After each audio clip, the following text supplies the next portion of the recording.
Hello friends, आपने देखा होगा कि अब रिजल्ट की सुरसुराहट शुरू हो चुकी है। इन द सेंस कि बीपीएससी ने अभी अभी हाल ही में हेड मास्टर का रिजल्ट आउट किया।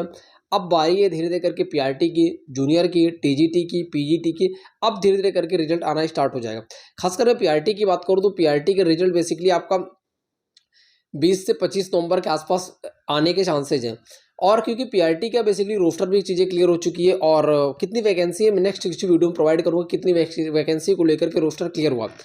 जूनियर का जो बेसिकली आपका रोस्टर है वो बेसिकली 4 तारीख को पहुंच जाएगा। फिर टीजीटी का पहुंच जाएगा आपको 5 तारीख का। इस तरह करके चीज़ें सभी चीज़ें क्लियर हो जाएगी और पहले बेसिकली रिजल्ट आएगा पीआरटी का, फिर जूनियर का, फिर टीजीटी का। इस सीरियल में रिजल्ट आएगा, यानी कि अक्टूबर के नवंबर के लास्ट वीक तक सभी चारों रिजल्ट आउट हो जाएंगे। और अभी आपके पास लगभग टाइम है डीवी के लिए। डीवी के लिए उन आप इसमें से देख लीजिए कौन कौन से ऐसे डॉक्यूमेंट्स है जो आपके पास नहीं है, इन द सेंस कि या फिर उनमें कोई कमियां हैं उसको करेक्शन करा सकते हैं, या फिर वो पुराने हो चुके उसको अपडेट करा सकता है। इन चीज़ों को एक बार आप जरूर अपने इस चीज़ से गो थ्रू हो जाए, ताकि डीवी के टाइम पे आपको कोई प्रॉब्लम आपके सामने आपको फेस ना करना पड़े।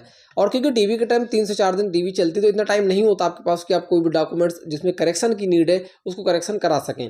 सबसे पहले कौन कौन से डॉक्यूमेंट्स हैं वो मैं बता देता हूँ। पहला डॉक्यूमेंट आपका होना चाहिए आधार कार्ड। आधार कार्ड आप देख लीजिए कि आधार कार्ड तो सबके पास बेसिकली है, लेकिन आधार कार्ड में आप देखिए कि क्या आपको मोबाइल नंबर लगा है। क्यों? क्योंकि जब वहाँ पे डीवी बेसिकली होती है, डीवी के टाइम पे वहाँ पे ओटीपी जनरेट किए थे, और ओटीपी जनरेशन के बाद बहुत सारे ऐसे कैंडिडेट 2.0 और 1.0 में देखे गए जिनका आधार कार्ड बेसिकली घर वालों को लगा है, में मोबाइल नंबर किसी दूसरे का लगा है, फैमिली मेम्बर का लगा है। तो फिर जब ओटीपी वहाँ पहुँचती है, फिर वहाँ से लेने में काफ़ी प्रॉब्लम फेस करना पड़ता है। तो ट्राई करें कि आप, क्योंकि 15 दिन के अंदर ये चीज़ें हो जाती है। अगर आप आधार में कोई भी करेक्शन कराते हैं तो 10 से 15 दिन के अंदर वो करेक्शन कंप्लीट हो जाता है। तो अभी आपके पास टाइम है, तो आप क्या करें कि मोबाइल नंबर अगर आपका नहीं लगा है तो आप उसको करेक्शन करा खुद का लगवा लें।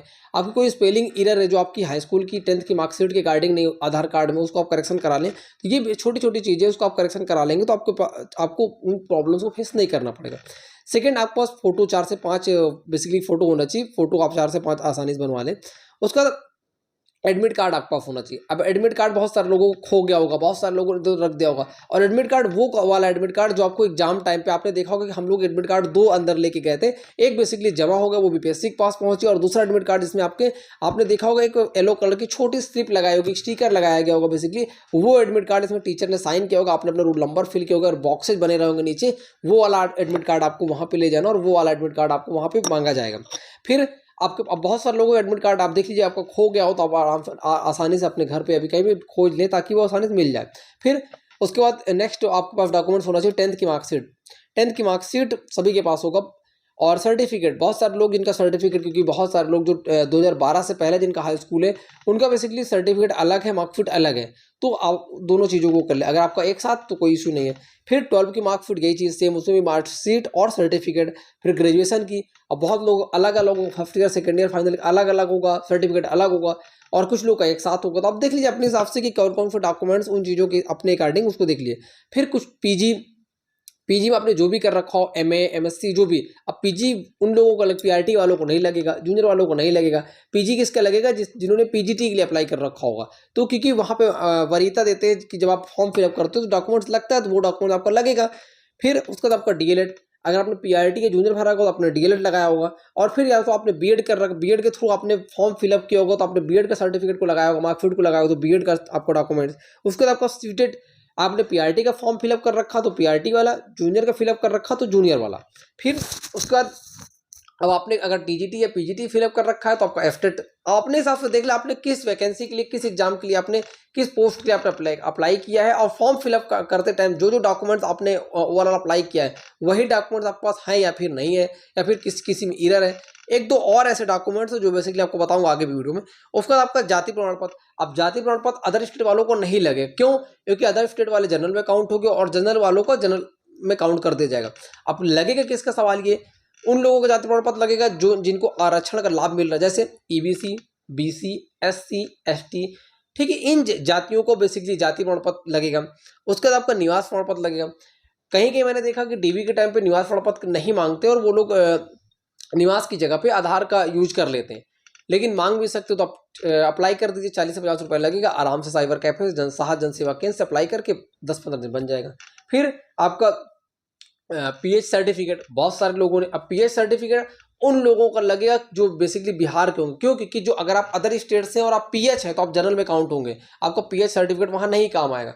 तो आप अगर आप बिहार के हैं और आपका पीएच आपने पीएच सर्टिफिकेट के थ्रू पीएच के थ्रू कैटेगरी में फॉर्म फिलअप किया है तो आपका पीएच सर्टिफिकेट लगेगा। फिर पासबुक लगेगा।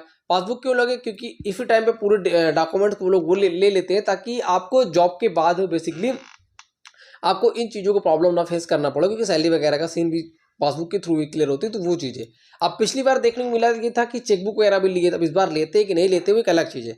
अब इन सब डॉक्यूमेंट्स को आपको यही डॉक्यूमेंट्स आपको ओरिजिनल भी लेके जाना है और उसके बाद आपको बीपीएससी की और जब रिजल्ट आउट हो जाएगा तो बीपीएससी के ऑफिशियल वेबसाइट से आप अपने वाटर मार्क्स वाले बेसिकली डॉक्यूमेंट्स बेसिकली डाउनलोड कर लेंगे। वाटर मार्क्स क्या होता है? आप देखोगे आपने जो भी फॉर्म फिलअप करते समय डॉक्यूमेंट्स अपलोड किया था वही डॉक्यूमेंट्स आपको सेम टू सेम वहाँ पे देखने को मिलेगा, डाउनलोड करने के लिए ऑप्शन मिलेगा। लेकिन उस पर बेसिकली हम लोग देखते हैं कि बैकग्राउंड में बीपीएससी का लोगो लगा हुआ मिलेगा, that is called water mark. तो इन सब डॉक्यूमेंट को वहाँ से डाउनलोड कर लेंगे। इनको डाउनलोड करने के बाद बेसिकली क्या करना है आपको, 3 से 4 फाइल, 2 फाइल, 3 फाइल, वो तो वहाँ पता चल पाया कि क्या सीन बनाते हैं इस साल डीवी के टाइम पे। तो आप उसको बेसिकली फाइल के थ्रू फाइल बना लेंगे, फाइल के थ्रू वहाँ पे जमा कर रहे हो। ओवरऑल इन सब डॉक्यूमेंट्स को आपको नीड होगे। इन द अगर ओवरऑल बात को मैं एक वन लाइन में क्लियर करूँ तो जो डॉक्यूमेंट्स आपने फॉर्म फिलअप करते समय लगाया था वो डॉक्यूमेंट्स आपके पास होना ही चाहिए, साथ में एडमिट कार्ड होना चाहिए, आधार कार्ड वगैरह होना चाहिए। इन सब डॉक्यूमेंट्स पर आप चीज़ों को क्लियर कर सकते हैं। अब बहुत सारे लोगों की उनको लगेगा कि मेरा स्कोर आखिर कितना स्कोर हो कि मैं अपने आप को सेफ समझूं। मैंने पहले भी कई बार बताया, अगर आप मेल कैटेगरी में, मैं पहले से लेकर अभी तक अपनी बात पर अडिग हूँ। अगर आप मेल कैटेगरी आप तो में है तो आप 78 से 82 पीआरटी की बात करो जर्नल। अगर आप बेसिकली अगर आप फीमेल कैटेगरी से हैं तो आप 68 से 72 के आसपास, अगर आपकी इतनी कट ऑफ है, इतना स्कोर है तो अपने आपको सेफ समझें। कुछ लोग का सवाल होगा कि 120 में कि 119 में। अब एक ये चीज़ बीपीएससी क्लियर करे कि 119 में वो लोग रिजल्ट को आउट करेंगे 120 में, और ज़्यादातर चांसेस ये है कि बेसिकली वो 120 में आउट करें, क्योंकि एक नंबर से आपको कॉमन मार्क्स दे देंगे। तो मैं ये भी कह सकता हूँ कि आपका जो भी स्कोर हो, आप जो एक क्वेश्चन था रीजनिंग का एम जिसका आंसर था जेंडर क्लेरिफिकेशन नहीं था, तो वो अलग क्वेश्चन को आप एक नंबर स्कोर अपने ऐड कर सकते हैं, आप अपने हिसाब से देख सकते हैं। तो ये था ओवरऑल वीडियो।